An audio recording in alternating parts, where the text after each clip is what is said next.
Deixa eu dar uma palavra para despertar fé no teu coração, para você vencer em tempo de crise.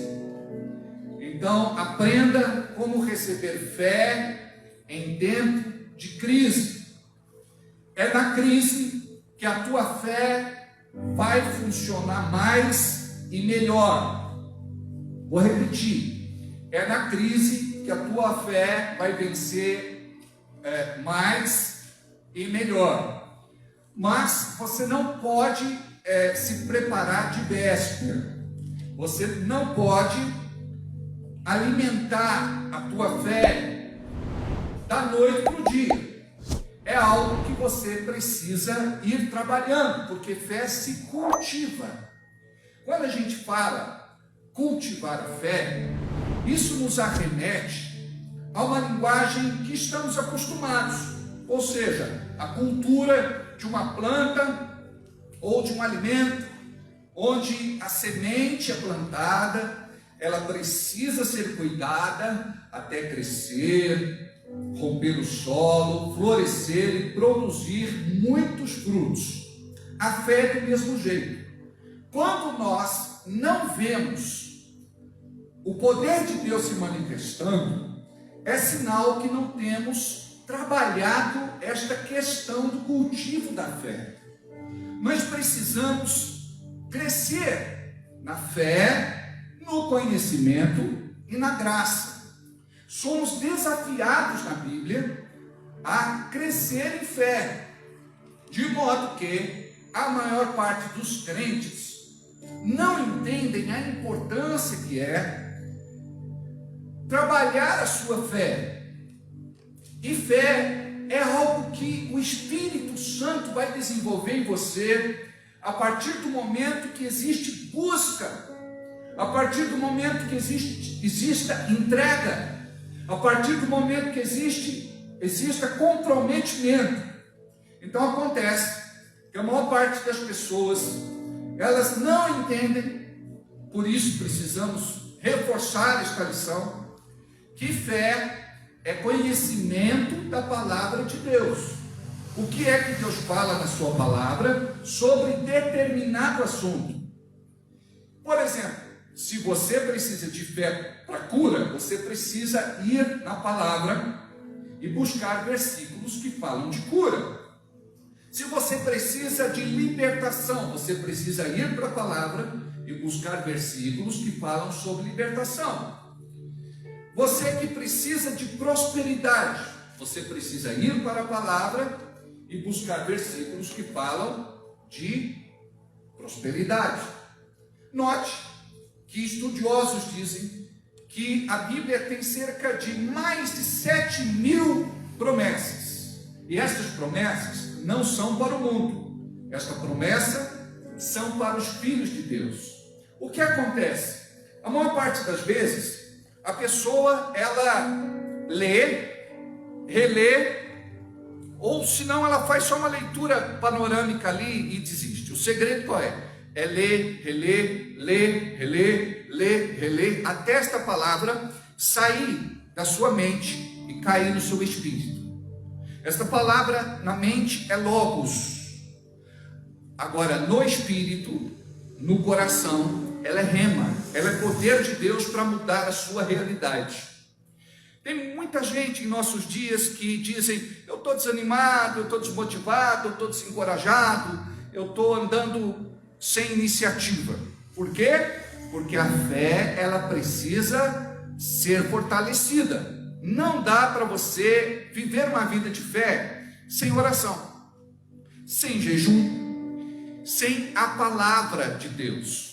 Tem gente que fala: eu oro, mas não leio a Bíblia. Tem gente que me diz: eu leio a Bíblia, mas não oro. Tem gente que diz: eu tenho muita dificuldade, pastor, para jejuar. Comer é uma bênção, eu sei disso. A quarentena, que eu diga. Hoje eu fui colocar roupa, eu disse: misericórdia, será que dá para abrir? Dá para soltar? Dá para fazer algum milagre? Nem que seja o último. Mas a coisa está feia, essa quarentena, não é? As roupas estão encolhendo. É só misericórdia, eu não sei, alguma coisa que tem na água. que está fazendo a roupa encolher, não é? A calça ficar cocota, apertada, sei lá, cigarrete, eu não sei, misericórdia. Agora, queridos, nós precisamos compreender como é que funciona a dinâmica da fé. Não basta, por exemplo, você de última hora fazer uma oração, entrar num jejum e dizer: Deus faz. É algo que você deve fazer o tempo todo, é algo que você deve fazer sempre. Então você precisa de disciplina. Aquele que não ora não tem a disciplina da fé. Aquele que não jejua não tem a disciplina da fé. Aquele que não tem o hábito de incluir a Bíblia na sua vida diariamente não tem a disciplina da fé. De modo que quando a provação vem, a pessoa ela fica desmotivada, desencorajada, desanimada e sem iniciativa. Mas quando você tem fé, você se renova em Deus. Você crê, agora a coisa é com Deus. É Deus quem vai fazer. Deus vai se mover. O Espírito Santo vai agir. Você vai abrir a sua boca e vai liberar autoridade. Você vai concordar com a Bíblia. O que é concordância? Concordância significa eu crer naquilo que Deus falou. Eu creio na mesma coisa. Criei, por isso falei. Então o segredo é este: chamar as coisas que não são como se já fossem. Nós encontramos um grupo teológico que não crê que existe poder nas palavras. Muito bem, a própria palavra nos desafia a termos uma visão diferente, que existe vida e morte no poder das palavras.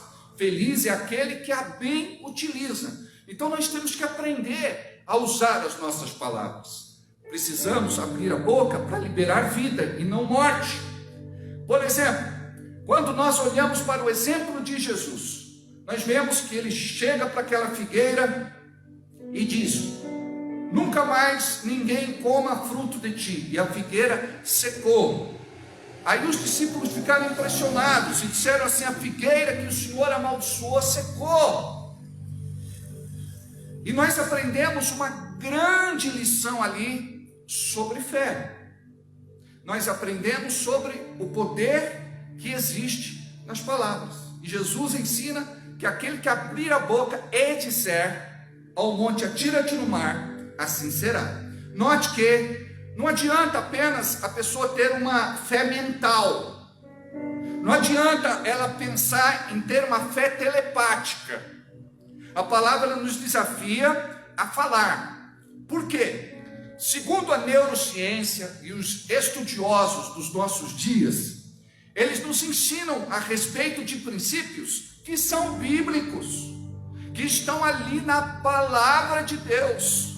Como é que Deus criou todas as coisas? Está registrado. Ele abriu a boca e disse: haja, e ageu. Então esse é o segredo. Não é? A Bíblia não diz: diga o forte eu sou, o fraco eu sou forte. Não é? Do jeito que está, alguns estão dizendo aí, né? Diga o forte eu sou fraco. Mas, amados, como é importante você abrir a boca e profetizar, declarar, pronunciar, decretar.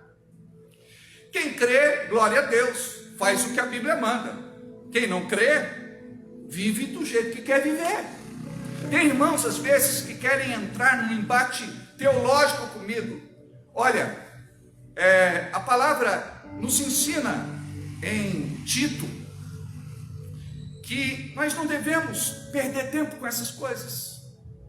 Nós devemos ter uma fé onde ela vai ser pessoal e funcional, eficiente e eficaz para cada um de nós.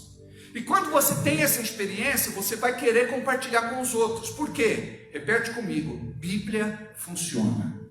Bíblia funciona. Bíblia funciona. Então, Vamos repetir juntos. Eu sou o que a Bíblia diz que eu sou. Eu tenho o que a Bíblia diz que eu tenho. Eu posso o que a Bíblia diz que eu posso. Agora, o porquê é que a palavra de Deus nos ensina e nos encoraja, nos estimula a falar? Porque nós vamos produzir vida. Porque nós estamos sendo conduzidos pelo Espírito Santo a crer na palavra. Então, quando eu creio na palavra, eu vou trazer esta palavra para a minha vida. Então, quando eu falo, o meu pensamento vai trabalhar em linha com aquilo que eu estou falando. Quando eu falo, os meus sentimentos vão trabalhar em linha com aquilo que eu falo. Quando eu falo, a minha volta é trabalhada por conta do poder da palavra de Deus. Existe poder, não na confissão positiva, naquilo que de repente o homem diz, eu posso, eu consigo. Não estou dizendo isso. Eu estou falando que você deve ler a Bíblia, crer na Bíblia, trazê-la para a sua vida numa aplicação pessoal, porque Deus tem um milagre para você. Então não fica reclamando, murmurando, choramingando e blasfemando. E aqui eu quero desafiar você. Você que está em casa, de repente tem aí alguma área que não está bem. Então você vai procurar versículos na Bíblia sobre aquela determinada área e vai profetizar a palavra sobre aquela situação. Por exemplo, a pessoa está com um problema financeiro. Ela vai para a Bíblia e acha um texto lá. O meu Deus, segundo as suas riquezas em glória, suprirá todas as minhas necessidades por Cristo Jesus. Quando a gente lê uma vez, é um texto de um livro. Mas qual é o segredo? Eu preciso de um milagre para a minha vida financeira. Eu preciso edificar a minha fé. Eu preciso trabalhar a minha fé. Então eu preciso ir para esse texto várias vezes. Então eu leio várias vezes. Eu vou colocar os meus olhos na Bíblia. E por mais que eu já tenha decorado o texto, eu não aparto os meus olhos do livro da lei. Antes medito nela de dia e de noite, para fazer tudo conforme ela me manda fazer. E a Bíblia diz, então eu serei próspero e bem-sucedido. Eu serei. Este milagre acontecerá porque houve disposição da minha parte em ter uma fé prática, funcional, eficaz e eficiente. Então desenvolva a tua fé. A minha palavra nesta noite é para que você tenha robustez na sua fé. É para que você tenha uma fé fortalecida, não naquilo que você acha, mas naquilo que a palavra te ensina. Então aprenda a cultivar a sua fé. Vamos lá. O meu Deus, primeiro, você lê várias vezes. Muitas vezes você vai ler por vários dias. E aquele versículo para você vai ser só mais um versículo.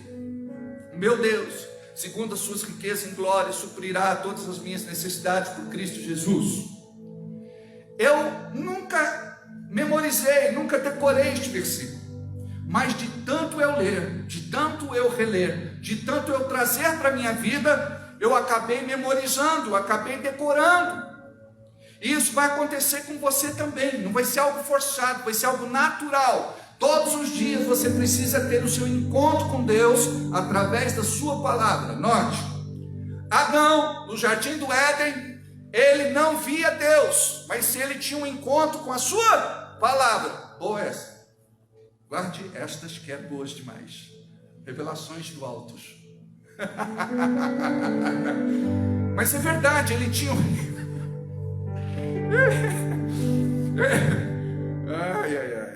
Deixa eu me recuperar. Ele tinha um encontro com Deus através da sua palavra. Então nós temos muitas revelações na Bíblia. Então compreenda isso, o poder da palavra.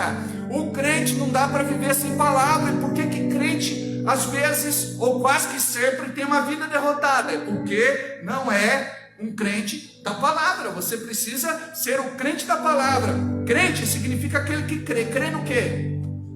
usos e costumes. Não, você precisa crer na revelação da palavra. O meu Deus, aí chega uma hora que você vai aplicar, né? O meu Deus, eu tenho um Deus, e é o verdadeiro Deus. Ele é o mais poderoso, glorioso, tremendo, eterno, soberano, bendito, santo. O meu Deus. Note, Paulo está dizendo, eu tenho um Deus. Então este Deus é diferente de outros. Não é um Deus fabricado por homens e nem pelo diabo. Esse Deus é o Deus verdadeiro, é o Deus trino. Então, quando você declara, eu tenho um Deus, o meu Deus, isso traz um conforto no teu coração, porque quando você passa por uma crise, você acha que está sozinho, e você pega esse texto e está trazendo esse Deus para você, para a tua realidade. Aquele problema não é mais só seu, é de Deus também. Então a revelação desse texto é exatamente este: o meu Deus, segundo as suas riquezas em glória. Graças a Deus, é segundo as riquezas dele, porque se fosse segundo as nossas, miséria e queima. O meu Deus, segundo as suas riquezas em glória. Então olha só, a que nível nós chegamos? Nós vamos estender o nosso braço da fé, vamos tomar posse daquilo que está nas regiões celestiais e trazer para a terra. Então isso vai se manifestar como bênção na nossa vida, vai se materializar em nome de Jesus. O meu Deus, segundo as suas riquezas em glória, ouve, suprirá todas as minhas necessidades. Gente, olha a perfeição da palavra de Deus. Suprirá todas as minhas necessidades. E por que é que nós andamos ansiosos, preocupados, solícitos, inquietos? A palavra nos manda confiar. Então, quando a gente tem esse medo, é sinal que a nossa fé não foi trabalhada. Então, nós precisamos entender que a nossa vida está construída sobre a rocha, que é Jesus. O meu Deus, segundo as suas riquezas em glória, suprirá todas as minhas necessidades. Só que eu não vou colocar diante de Deus a minha necessidade do dia para a noite.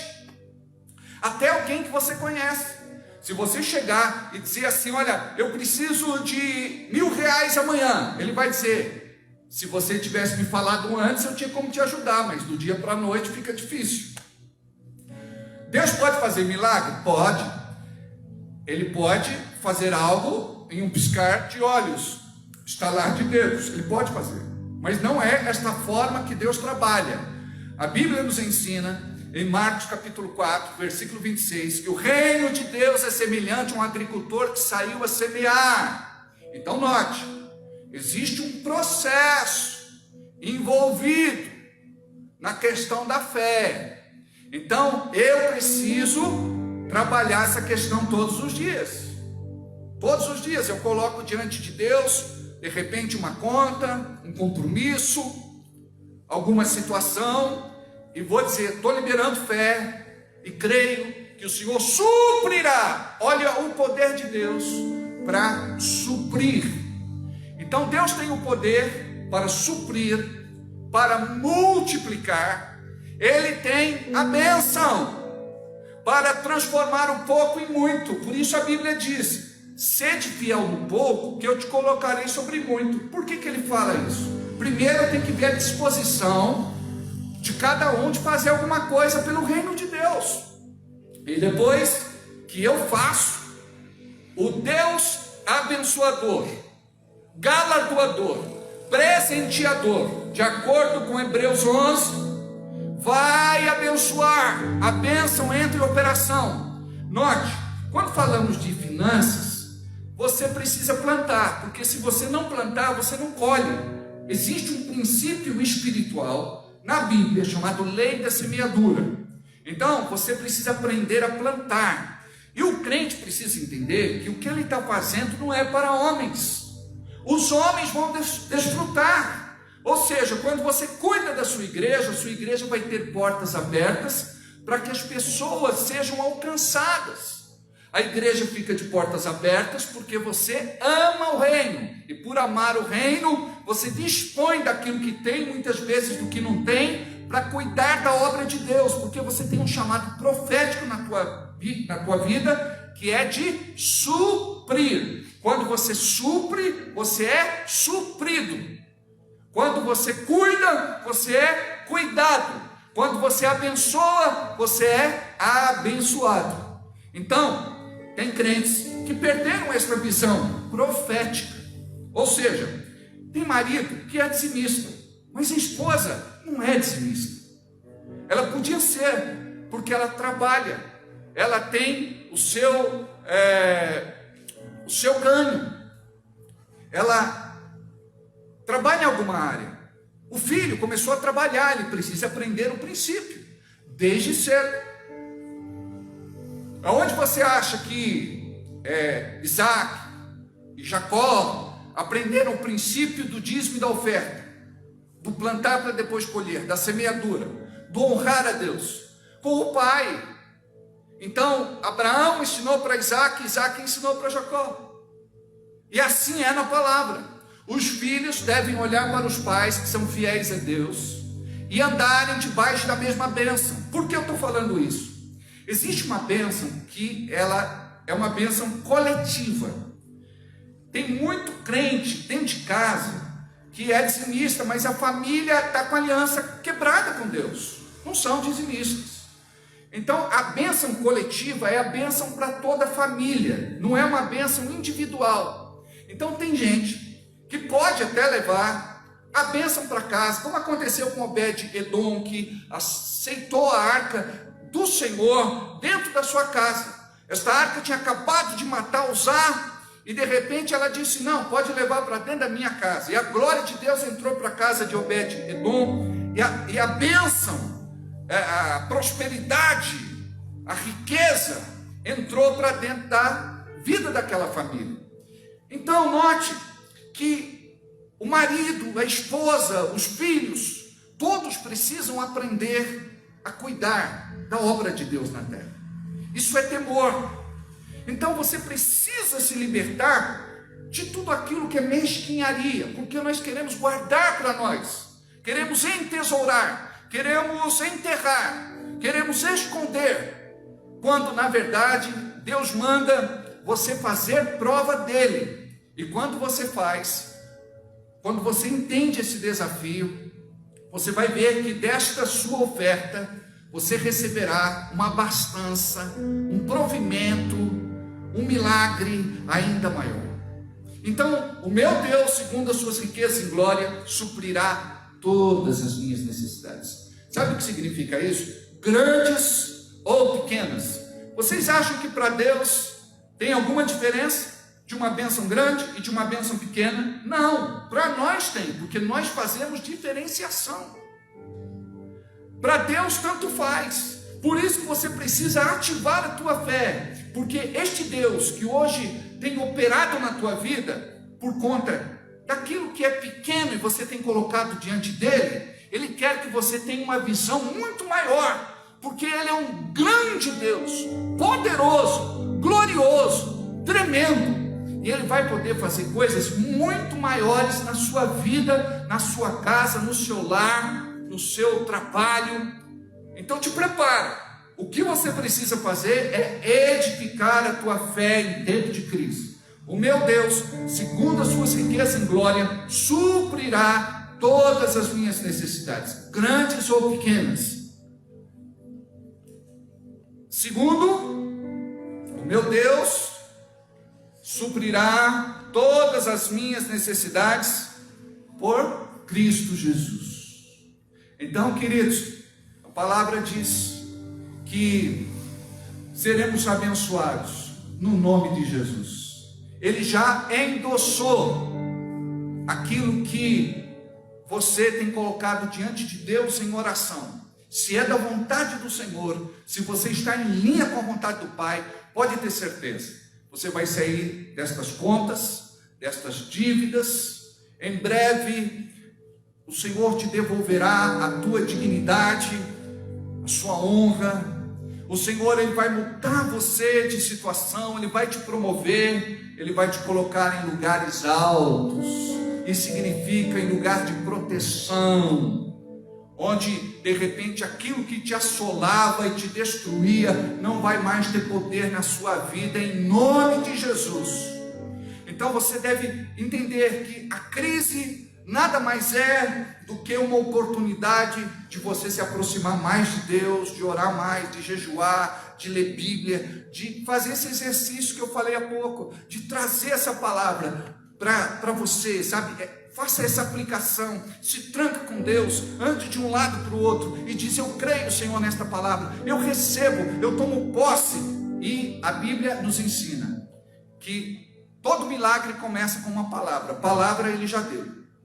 Então esta palavra, que é uma semente, ela vai produzir muitos frutos. Tudo que Deus precisa é que você seja um agente de fé, e Deus vai operar milagres poderosos na sua vida. Porque para Deus não há impossível. Repete comigo: para Deus não há impossível. Eu vou fazer uma oração com você, e você vai colocar diante de Deus, não as suas contas, as suas dívidas, aquilo que te preocupa, inquieta, chateia, aborrece, endemoniza. Não. A mulher deve parar de brigar com o marido. Os pais devem parar de brigar com os filhos. Vocês precisam se alinhar e andar em fé, e nesta autoridade espiritual, declarar, profetizar, pronunciar que Deus chama a existência as coisas que não são como se já fossem. Então note, às vezes a gente vai orar, você coloca diante dele o seu desespero, a sua angústia, a sua preocupação, o seu medo. Você vai dizer assim: Deus, eu quero crescer na minha fé esta noite, e eu preciso do teu Espírito Santo para me ajudar. Eu não sei fazer sozinho, eu preciso dele, do Paráclito ou do Paracleto, para me assistir na minha falta de fé. Eu preciso desse assistente, desse mestre, deste professor, deste ensinador. Note como é profundo o que eu te falei. Você precisa dizer para o Espírito Santo: Espírito Santo, me ensina a ter fé. Eu preciso ter mais disposição.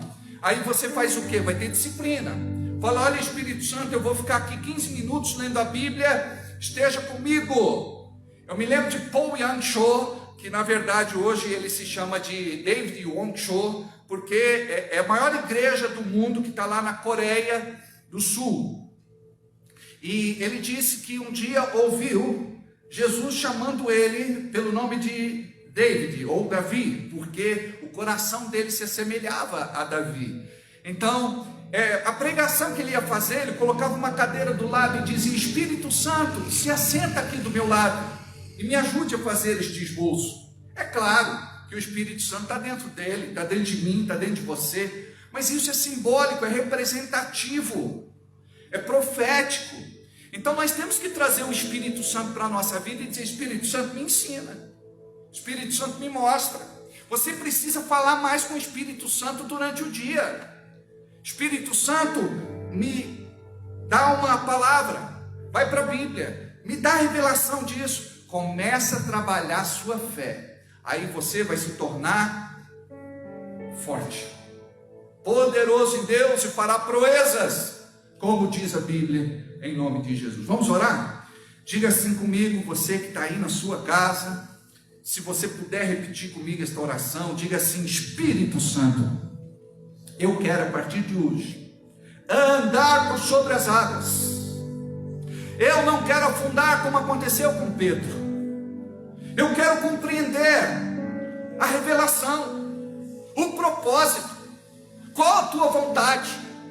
Eu não quero orar agora e pedir dinheiro, vantagens, privilégio, prosperidade, riqueza, porque eu sei que aquele que anda contigo em fidelidade, aquele que anda contigo em temor, aquele que anda contigo com fé, vai viver uma vida abençoada. Por isso, Deus, Eu quero pedir que a tua graça me alcance hoje, pois eu quero viver o teu favor. Eu não quero ser só um religioso. Eu quero, Senhor, desfrutar de tudo aquilo que tu tens preparado para mim, porque a tua palavra me diz que eu terei vida abundante, plena, completa, feliz e abençoada. Eu quero viver esta plenitude, Senhor. Eu quero estar debaixo da tua bênção. Me ensina a ter esta disciplina profética que o pastor falou. Eu quero ser posicionado. E eu quero ser muito abençoado para abençoar a tua casa, a tua igreja, o teu reino, este ministério e todo aquele que o Senhor colocar no meu coração também. Quero abençoar pessoas. Então, Deus, nesta noite me alcance com uma palavra que endossa um desejo do meu coração, que os céus possam dizer agora: assim seja e assim será, em nome de Jesus.